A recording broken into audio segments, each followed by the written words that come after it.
고린도서 1장의 말씀을 보겠습니다. 예.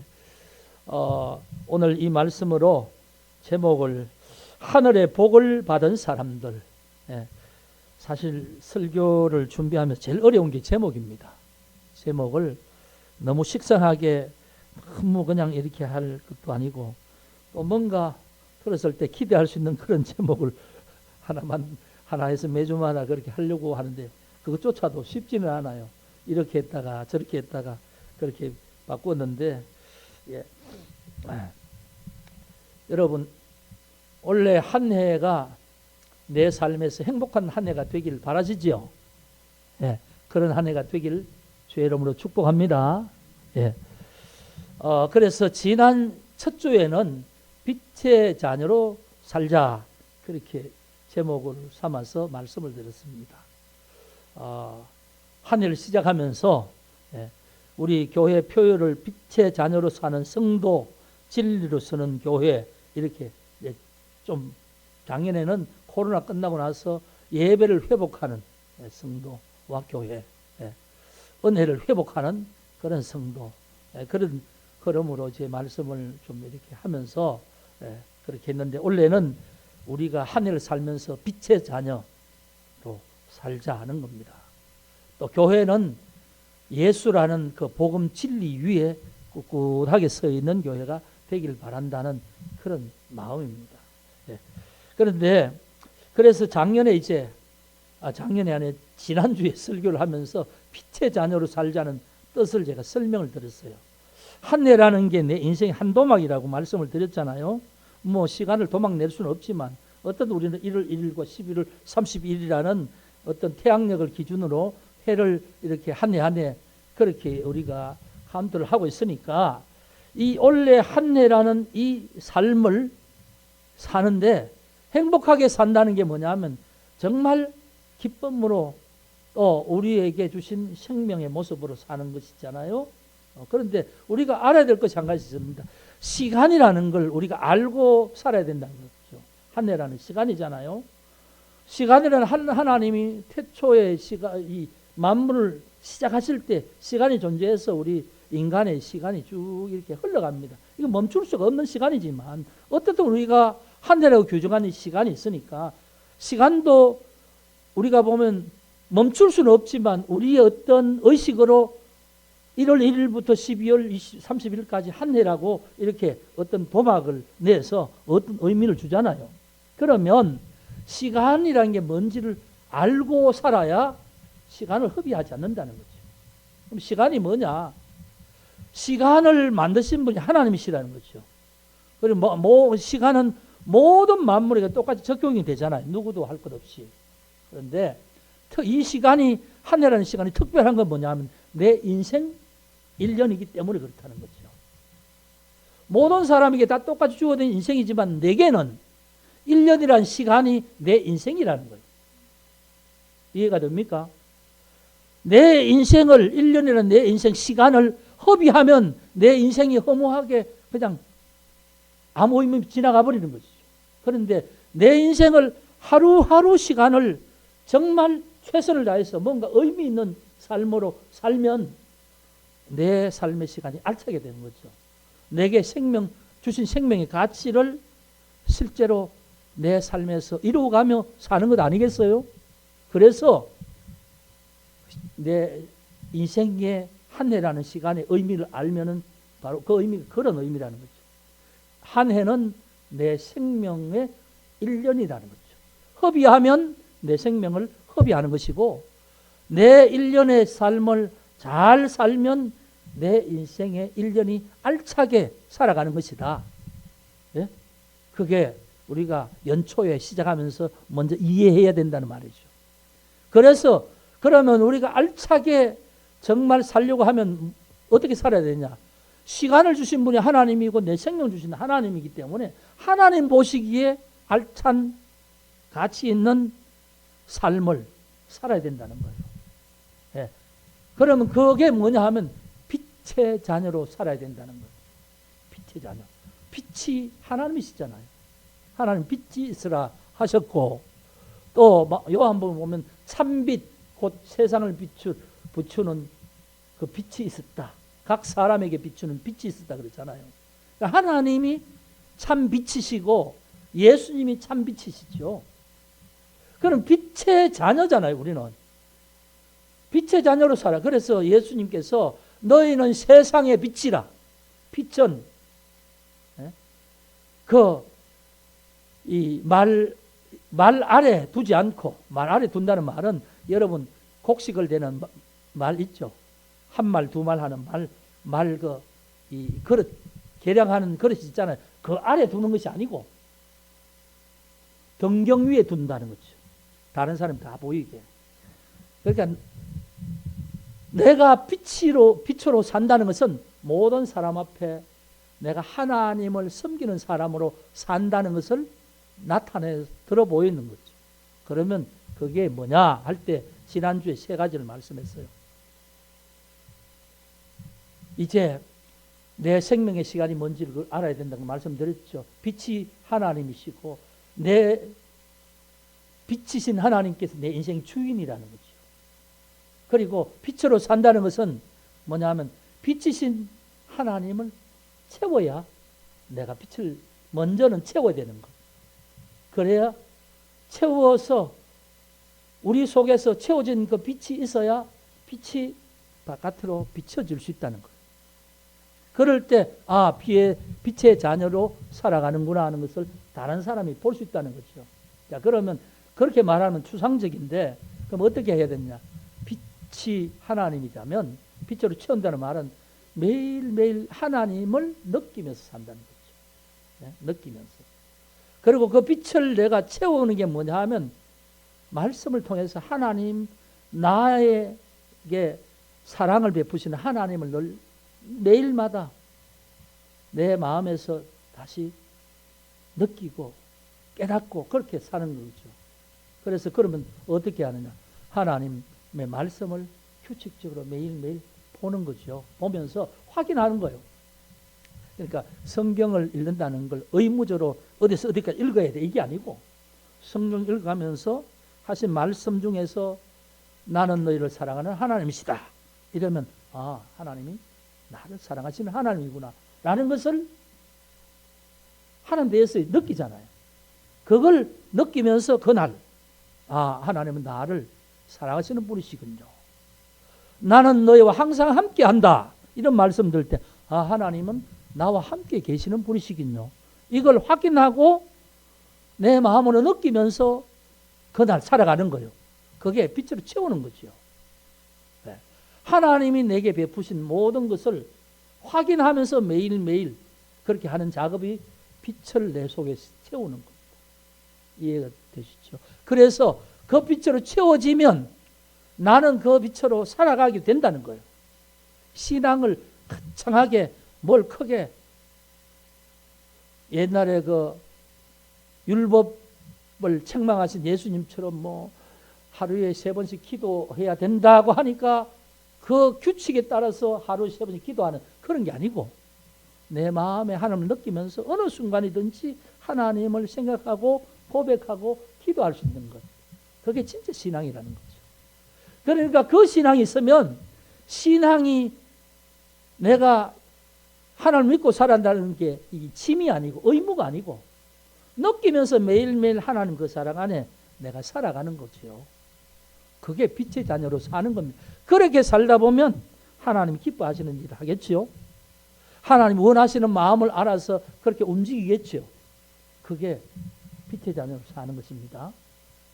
그래서 1년의 시작부터 우리가 큰 목표를 가지고 크게 그런 게 아니라 내 근본적인 어떤 하나님과의 관계 속에서 그런 부분에 대해서 바로 깨닫고 그 내 삶 속에서 작은 부분을 하나님과 관계 속에서 늘 새롭게 하면서 살아갈 때 나는 늘 하나님의 사랑 안에 거하는 사람이 된다는 거죠. 오늘 또 비슷한 말씀인데 조금 이제 오늘은 더 나아간 말씀을 드리려고 합니다. 그것이 지난주에 드린 말씀이에요. 자, 오늘은 하나님의 복을 받은 사람들이다. 하늘의 복을 받은 사람. 이런 제목인데 실제로 말씀을 드리면 하나님의 구원의 은총을 입었다 이겁니다. 누가요? 너가 내가 하나님의 구원의 은총을 입은 자다. 그러니까 하나님이 내게 어떤 분이신가 이걸 오늘 알자는 겁니다.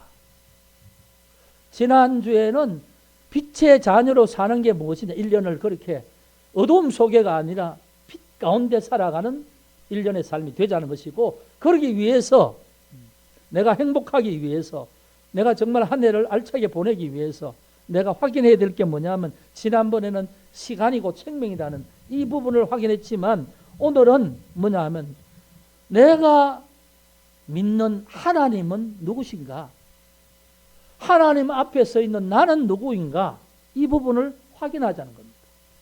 여러분, 그러니까 하나님에 대한 인식이 바로 되어서 매일매일 살아간다면 우리가 바른 신앙생활로 살아갈 수 있지만, 하나님의 인식을 잘 알지 못하고 내가 그냥 생각하는 대로 그렇게 해서 흘러가다 보면 이게 하나님과 삐뚤어가 다른 삶으로 1년을 살아가게 된다는 거죠. 그래서 하나님을 분명히 안다면 우리의 믿음도 분명해지는 겁니다. 그리고 그 믿음이 분명해지면 내 마음도 분명히 달라지는 거죠. 그리고 내 삶도 달라집니다. 그러면 이런 말씀 하겠죠. 하나님, 목사님, 우리가 뭐 예수를 하루 이틀 믿었습니까?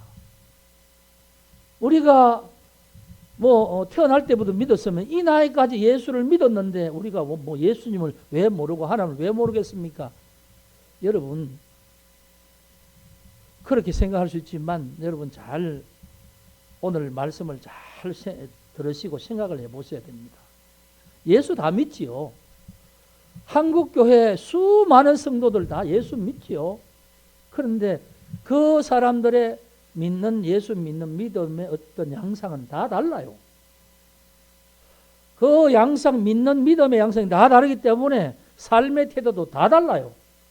어느 게 제대로 믿는 것이냐? 제가 늘 그렇게 말씀하잖아요.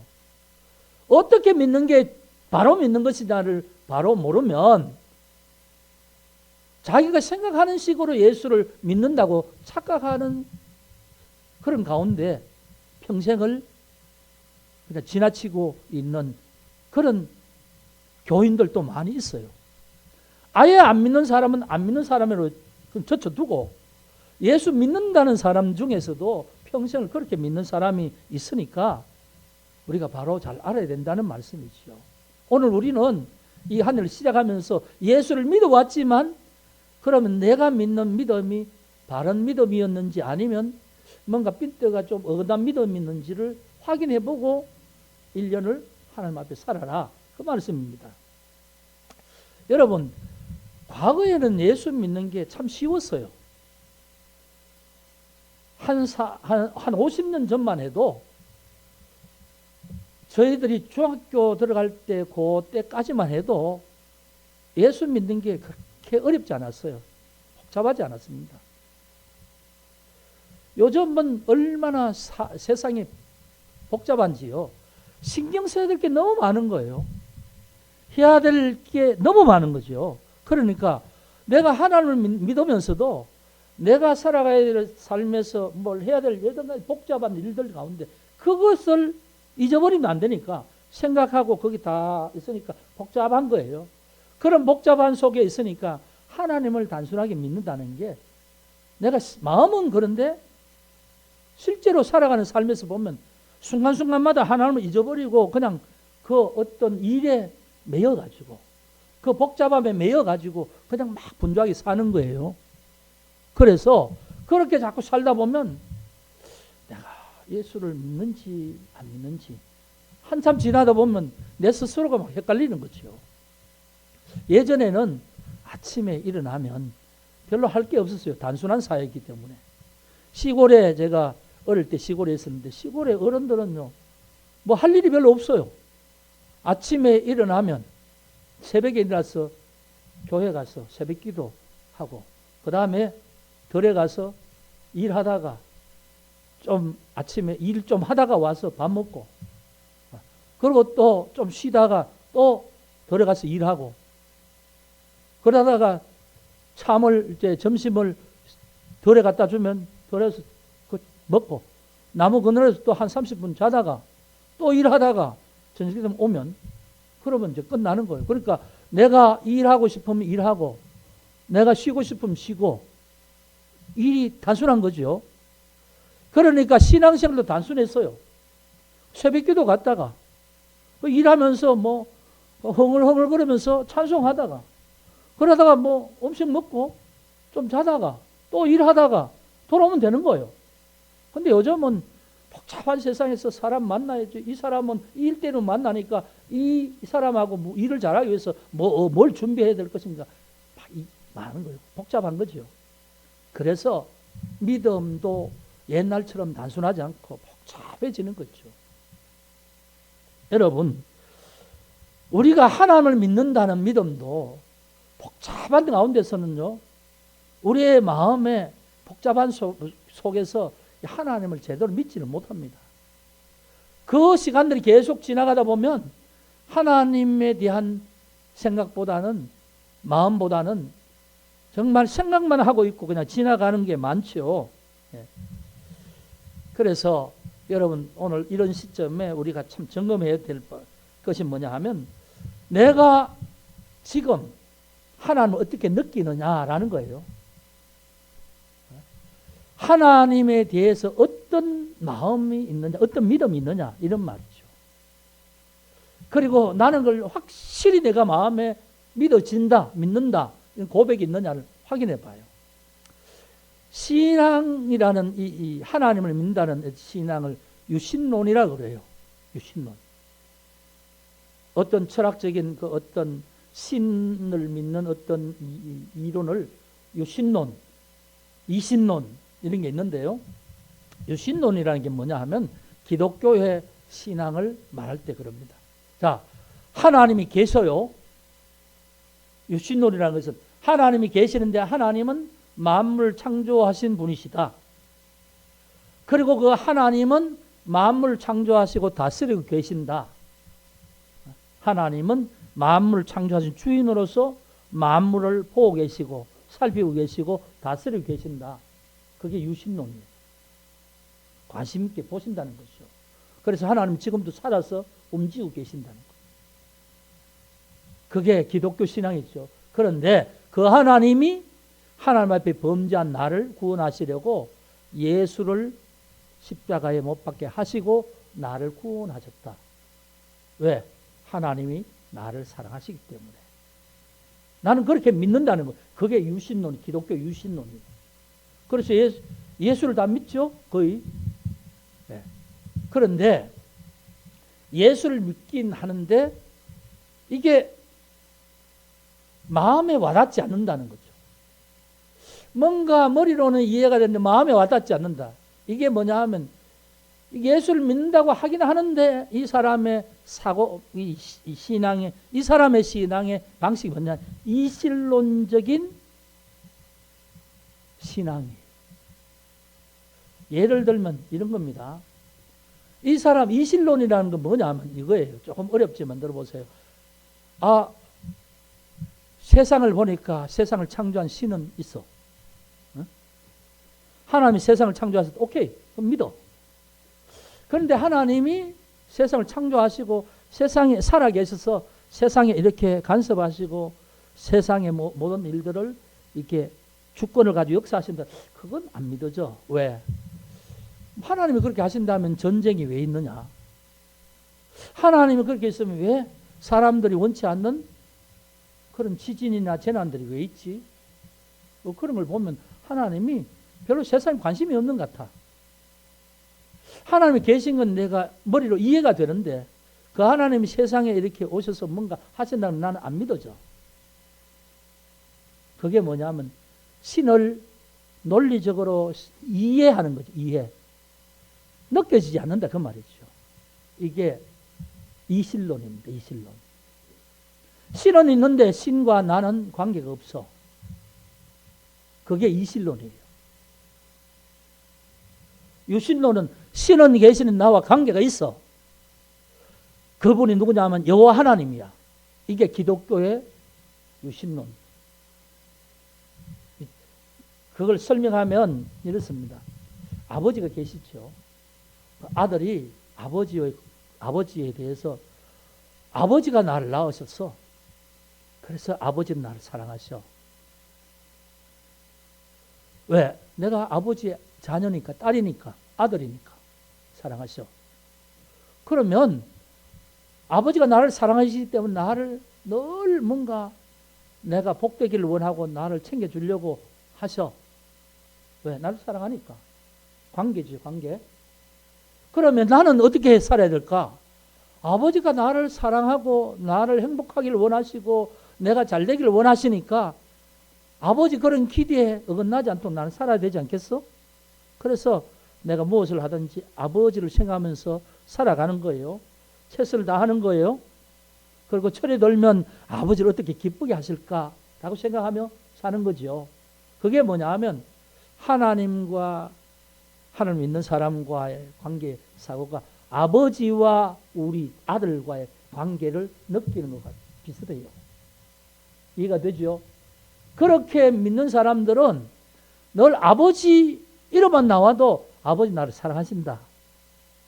그리고 아버지가 나를 늘 귀하게 여기셨지. 늘 나를 위해서 내가 잘 되라고 희생하셨지. 그걸 늘 생각하면서 아버지의 기대에 어긋나지 않도록 살아야 되겠다고 결심하는 거예요. 그게 유실론적인 그런 어떤 부자 간의 관계죠. 그런데 어떤 이 아이는 내가 있으니까 아버지 날 낳았었겠지. 그런데 아버지가 너를 사랑하신 나는 아버지 그러면 나는 아무 느낌이 없어. 아버지 사랑 받아본 적이 없어. 아버지 그러면 내게 막 늘 힘들게 하고 어렵게 해서 그래서 아버지 그러면 머리가 막 그냥 그래서 아버지가 없는 곳에 나는 아버지가 독립하고 싶어. 예?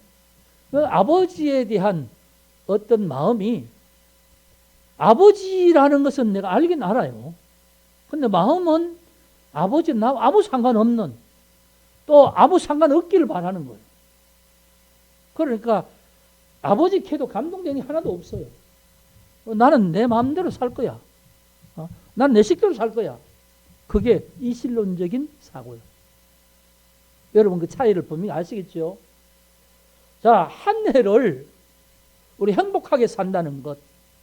한 해가 시간이고 한 해가 하나님 내게 주신 생명이라고 지난주에 규정을 했잖아요. 그러면 이 한 해를 행복하게 살기 위한 전제를 우리가 알아야 될 텐데 그게 뭐냐 하면 하나님과 나에 대해서 확실히 아는 것이죠.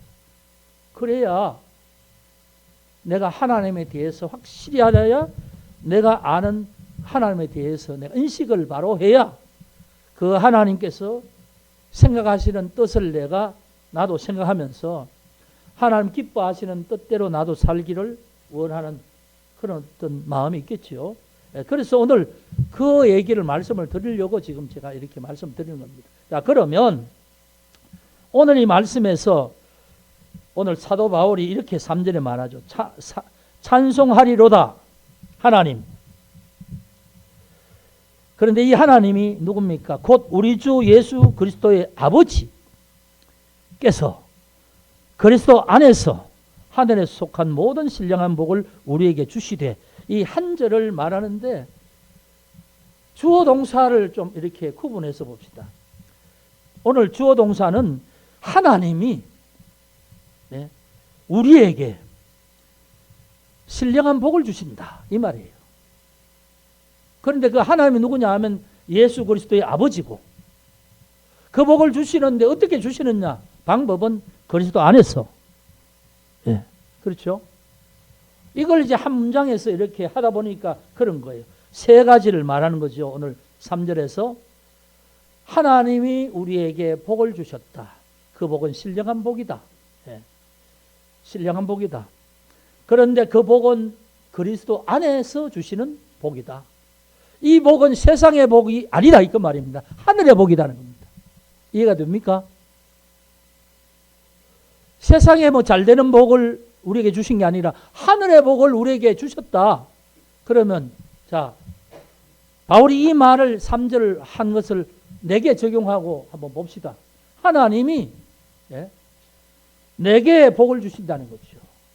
내게 주신 복이 그 복이 세상의 복이 아니고 하늘의 복인데 신령한 복을 내가 주셨다. 여러분 신령한 복 받았어요? 예? 아멘 할 수 있습니까? 어때요? 여기에서 이제 하나님과 나 사이에 관계가 설정이 되는데 하나님이 내게 복을 주셨다는데 나는 복 받은 기억이 없어. 그럼 이제 하나님 핀트가 안 맞는 거죠. 하나님이 그 복을 받았는데 주셨는데 신령한 복을 주신다고 했는데 나는 신령한 복 필요 없고 세상에 잘 되는 복을 받기를 원해. 그러면 이제 핀트가 안 맞는 거예요. 네? 그 다음 하나님이 예수 그리스도 안에서 이 복을 주시는데 나는 예수 그리스도 안에 있는 게 별로 기분 좋지 않아. 난 내 마음대로 살기를 원해. 그러면 핀트가 안 맞는 거지요. 그래서 여러분 신앙에서 가장 기본적인 것을 여러분 우리가 뭐 개울을 건너려면 돌다리를 잘 움직이지 않는 돌다리를 잘 이 돌을 이렇게 물 가운데 잘 해야 길을 그 개울을 건너갈 수 있는 것처럼 여러분 하나님을 믿는 우리 신앙을 여러분 이 주춧돌을 잘 낳아야 되는 거죠. 우리가 예수를 믿는다 할 때 그 믿는 게 뭐냐 할 때 오늘 이게 복음을 규정한 겁니다. 하나님께서 너에게 복을 주셨다. 그건 세상의 복이 아니고 신령한 복이다. 그리고 그 복은 그리스도 안에서 주시는 것이다. 여기 세 가지 이 3절에서 하신 말씀에 아멘 할 수 있으면 바울처럼 하나님 앞에 찬송할 수 있다. 찬송하리로다. 이 말에 고개를 끄덕거릴 수 있는 거지요. 그러면 3절에 이 복을 주시는데 왜 이 복을 우리에게 주시는가라는 거예요. 왜 이 복을? 3절에서 7절까지 반복되는 단어를 여러분 한번 찾아보세요. 반복되는 단어가 두 종류가 있는데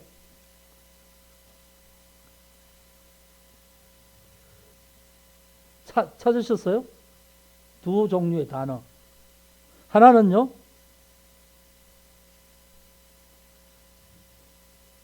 쭉 읽어보시면 반복되는 단어들이 두 가지가 있어요. 무엇 안에서 하는 말 계속 반복되지요. 그리스도 안에서 그의 사랑하시는 자 안에서 이게 예수님을 말씀하시는 통칭하는 건데 계속 반복되잖아요. 그리스도 안에서 3절에 4절에도 그리스도 안에서 그 다음 5절에는 예수 그리스도로 말미암아 6절에 그가 사랑하시는 자 안에서 7절에 그리스도 안에서 반복되죠. 그리스도 안에서 또 한 가지는 또 한 가지 반복되는 말 우리라는 말 아닙니까? 우리 바울이 자기가 이제 말하면서 자기 자신을 포함한 믿는 자들을 말하는 거죠. 우리에게. 그런데 이걸 이제 엄밀히 말하면 하나님과 우리 사이에 교정을 할 때 우리라고 폭넓게 하면 이게 좀 의미가 약해지니까 여기에 우리 대신에 나라는 개인을 집어넣고 보는 겁니다. 하나님께서 그리스도 안에서 나에게 신령한 복을 주셨다. 하나님께서 나를 택하셔서 나를 사랑 안에서 하나님의 사랑 안에서 하나님 앞에 거룩하고 흠이 없게 하시려고 예수 그리스도로 말미암아 우리를 예정하사 그리스도로 말미암아 자기 아들들이 되게 하셨다. 뭐 어려운 말은 없지요. 그리고 이 하나님께서 자기 아들들이 되게 하셨는데 6절에 보면 그가 사랑하시는 자 안에서 우리에게 거저 주시는 것, 거저 주시는 바, 거저 주시는 바 그의 은혜, 거저 주시는 바 그의 은혜. 하나님이 우리에게 이걸 거저 주셨다. 신령한 복을 거저 주셨다는 거죠. 신령한 복이 뭡니까? 예수 그리스도 안에서 주신 복이죠. 자기 아들 삼으신 복이죠. 그런데 이것이 7절에 뭡니까? 그의 은혜의 풍성함을 따라 그의 피로 말미암아 속량 곧 죄 사함을 받았느니라. 속량, 죄인이었을 때에 하나님께서 우리를 사랑하셔서 우리를 위해서 예수 그리스도를 이 땅에 보내서 십자가에 지게 하시고 우리의 피를 대속하게 하시고 자기 속량하셔서 자기의 아들들이 되게 하셨다. 이게 하나님께서 우리에게 주신, 나에게 주신 신령한 복이다 이겁니다. 세상의 복이 아니고 하늘의 복이다 이거죠. 자, 이 부분에서 우리가 이걸 바로 고백할 수 있어야 되는데 이걸 우리의 마음의 느낌으로 인정할 수 있을 때에 하나님 앞에 감격이 시작되지요. 여러분 이걸 확실히 믿어요? 마음으로 믿어요? 머리로 알아요? 마음으로 믿어요? 이게 중요한 겁니다. 지금까지 믿는다고 생각했는데 교회에서 계속 교리적으로 강조하고 하니까 들은 게 많아요. 뭐 그런가 보구나. 근데 나는 아무 느낌이 없어. 그럼 믿는 겁니까? 그럼 믿는 거 아니죠. 아는 거죠. 그런데 믿어야 되죠. 믿어야. 그러니까 왜 믿는다는 건 내 마음에 느낌이 있다는 겁니다. 느낌이. 내 마음, 감정, 느낌이 있어져야 이게 내 스스로 믿어지는 거죠. 믿어진다는데 아무 느낌이 없다. 그거 믿는 게 진짜가 아닙니다. 머리로 이해하는 걸 믿는 거라고 착각할 수 있는 거죠. 머리로 이해하는. 그러니까 하나님이 계신다는 걸 이해하는 건 이신론이에요. 유신론적으로 우리가 하나님 성경에서 말하는 복음을 내가 믿는다는 것은 내 마음에 느낌이 있는 거예요. 내 마음의 느낌. 아버지가 나를 사랑하신다. 느껴지는 거예요. 아버지가 나를 사랑하시기 때문에 기대하는 게 있다. 내가 느껴지는 거예요. 철들면 그게 느껴지니까 아버지의 근심거리가 되지 않으려고 아버지가 기뻐하시는 일을 위해서 내가 열심히 일을 하는 거지요. 그게 없으면 내 마음대로 사는 거지요. 아버지 생각도 하기 싫어. 나를 낳기만 낳았지 내게 뭐 해주신 게 있어? 나를 보면 널 혼내기나 하고. 그런 인식을 가진 사람은 아버지라는 말만 들어도 오히려 뭐 이렇게 마음의 감동이 아니라 몸이 움츠러들 수밖에 없지요. 그렇잖아요. 아버지에게 받은 상처가 있기 때문에 아버지란 말만 들어도 몸이 움츠러들지요. 그런데 아버지께 사랑받은 자는 아버지라 그러면 지금 보지 않아도 나를 사랑하시는 마음이 느껴지잖아요. 그게 우리 신앙에 있어서 적용이 되는 겁니다. 오늘 에베소서에서 말씀하는 이 모든 게 뭐냐 하면 여러분 제가 전제했듯이 2024년에 행복하게 살기를 원하느냐? 무엇으로 행복하기를 원하느냐? 그럴 때 하나님을 바로 인식하고 나를 바로 인식하는 것부터 출발해야 된다는 거죠. 하나님이 나를 사랑하신다는 그 사랑을 내가 알고 그를 믿으면 로마서에 말한 것처럼 내가 죄인 되었을 때 나를 사랑하셨다는 것을 내가 알고 느끼고 그 때문에 예수가 십자가 죽으셨다는 것을 내가 알고 믿으면 그 사랑이 절절히 내게 오는 것을 내가 느껴지면 하나님이 독생자를 버리시고 나를 사랑하셨다, 구원하셨다 느껴지면 내 삶이 허투루 될 수 있겠어요? 그렇지 않죠. 내게 주어진 시간이라는 걸 거기에서 하나님의 기대 속에 얼마나 최선을 다하겠어요. 그런데 그게 없으면 1년을 내 마음대로 산다니까요. 그러니까 1년을 행복하게 의미 있게 가치 있게 산다는 게 뭐냐면 이 부분을 확실하게 시작부터 확인하지 않으면 내 모든 삶이 의미가 없는 거예요. 하나님께 주신 생명의 시간에 하나님 나를 사랑하시고 기도하신다는 걸 알기 때문에 내가 그 큰 애를 신령한 복을 받았기 때문에 나는 살아가는 삶이 아무렇게나 살면 안 된다는 거죠. 뭘 우선순위로 할 것인가? 하나님이 기쁘시게 할 것을 우선순위로 해서 내가 살아가야 될 것이다. 이게 확실하면 아무리 바빠도 일어나서 하나님 앞에 먼저 기도하고 움직일 것이고, 아무리 바빠도 걸어가면서 하나님을 생각할 것이고, 예? 내 입에 하나님을 향해서 경배하고 찬양하는 말 한마디라도 감사합니다 한마디로 할 것이고, 이게 확실하게 내 영혼의 중심에 딱 자리 잡고 있다면 무엇을 하고 살아가야 될지, 내 한 해의 삶의 가장 근본적인 뭔지를 딱 알 수 있잖아요. 네? 이게 없으면 그 마음대로 사는 겁니다. 그래서 여러분, 우리가 교회에서 믿음이라는 교리로 규정하지 마세요. 교리로 규정하고 의무적으로 하고 마음의 감동이 없이 하면 꼭 옛날에 예수님 시대에 바리새인들이 한 것과 똑같은 거예요. 주일날 예배 시간 됐으니까 나오는 것, 이건 바리새인이 기도 시간이 됐으니까 기도하는 것 똑같은 거죠. 그런데 여러분, 예배 드릴 때도 마음에 뜨거움이 있어서 하나님 나를 사랑하신 것을 내가 느끼기 때문에 나는 내 입술로 찬양하고 하는 말씀도 내 마음에 받아들이고, 이런 이제 작용이 있는 거죠. 뜨거움이 있고, 예. 여기에 하나님과 내가 막 이렇게 마음이 오고 가는 마음이 있는 거죠. 이게 신앙이죠. 그게 없이 한다면 그게 무슨 신앙이겠어요? 의례적으로 하나님 앞에 뭘 해야 된다. 여러분, 헌금도 주일 왔으니까 해야 돼. 그게 아니라, 여러분, 우리가 살아가는 삶에 얼마나 좋은 일이 많이 있어요. 건강 주셨으니까, 여러분, 건강 중한 병이 있어서 병원에 진찰하고 하면 100만 원, 수백만 들지요. 그건 고치려고 안 아깝지요. 그렇죠? 다 그렇게 하잖아요. 그런데요, 하나님께서 내게 건강 주셔서 나는 하나님 너무너무 감사합니다 하고, 건강 주셔서 감사합니다 하면서 감사한 건 들어보셨습니까? 그게 뭐냐 하면, 우리가 감사한다는 것도 진짜 하나님 앞에 내 마음에 우러나는 감사를 한 적이 별로 없는 거예요. 하나님, 우리 부부가 결혼해서 지금까지 살아왔습니다. 건강합니다. 감사합니다.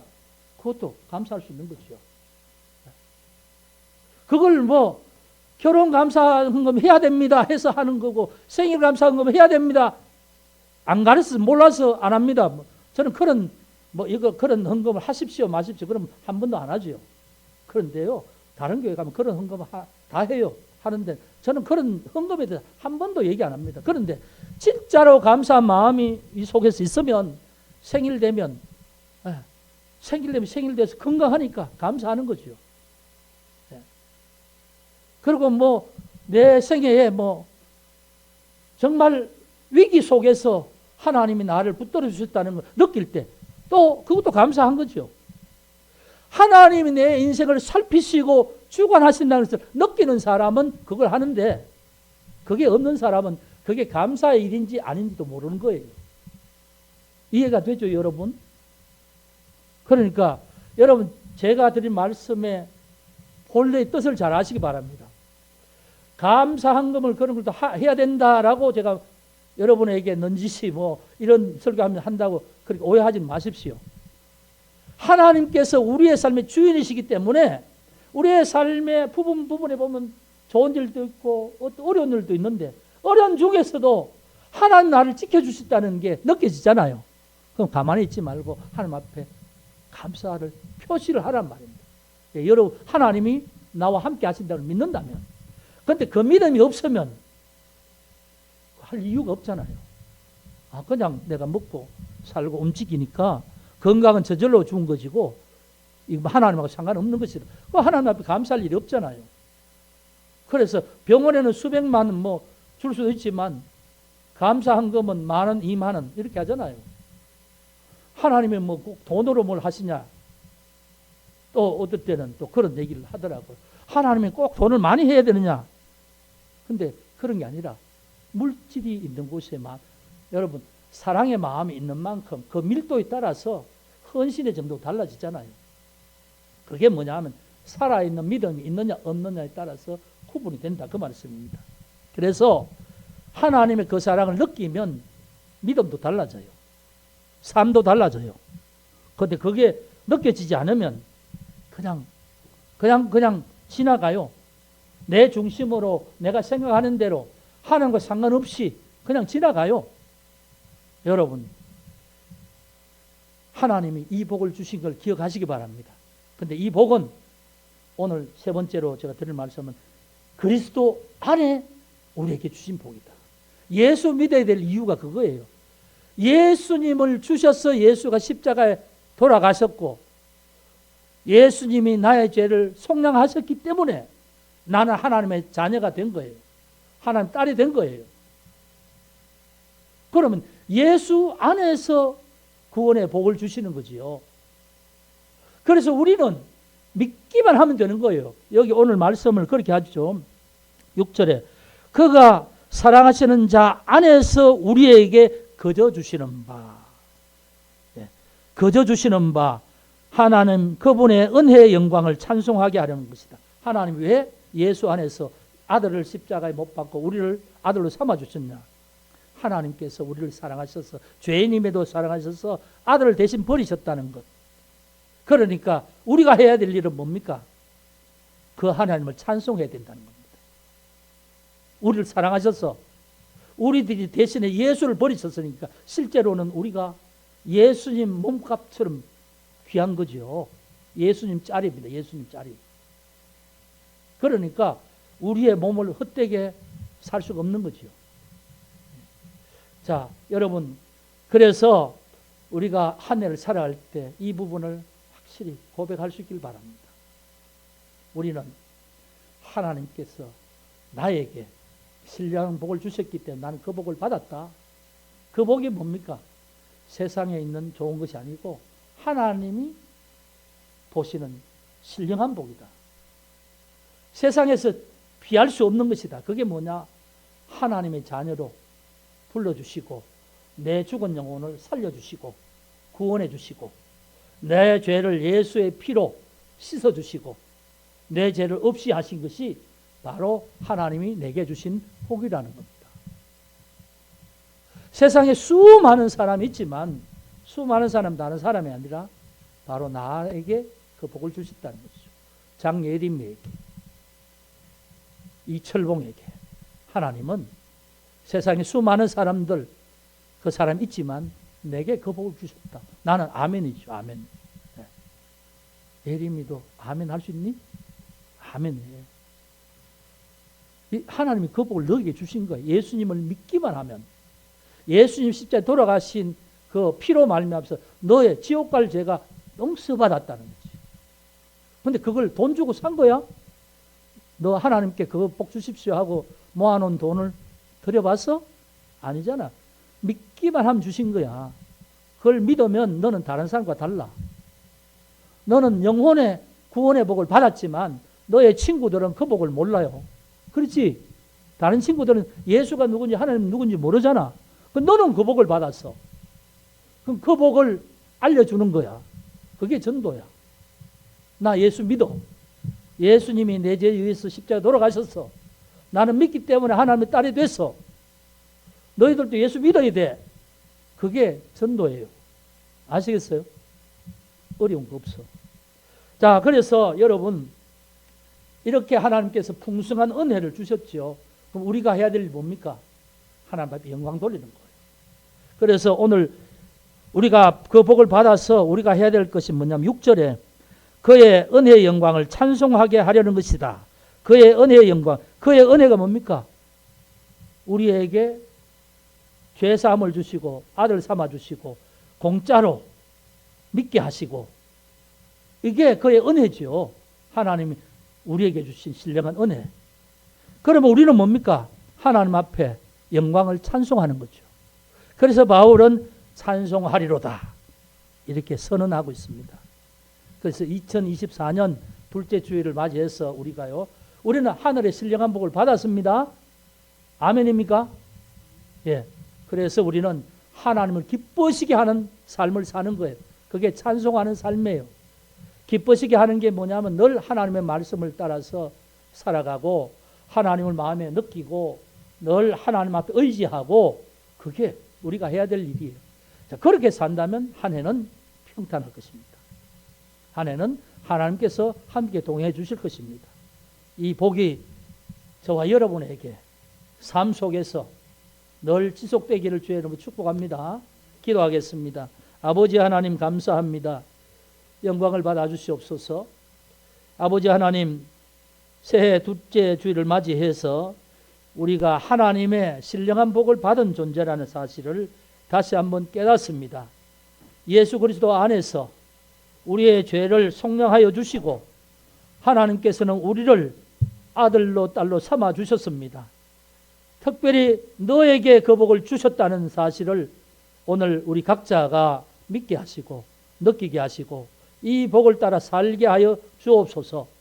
한 해를 이렇게 살 때에 우리의 삶 속에 생명의 에너지가 넘치게 하시고 하나님의 뜻을 따라 선한 모습으로 살아가는 삶의 에너지로 늘 충만케 하여 주옵소서. 한 주간도 인도하여 주시옵소서. 예수 그리스도 이름으로 기도합니다. 아멘.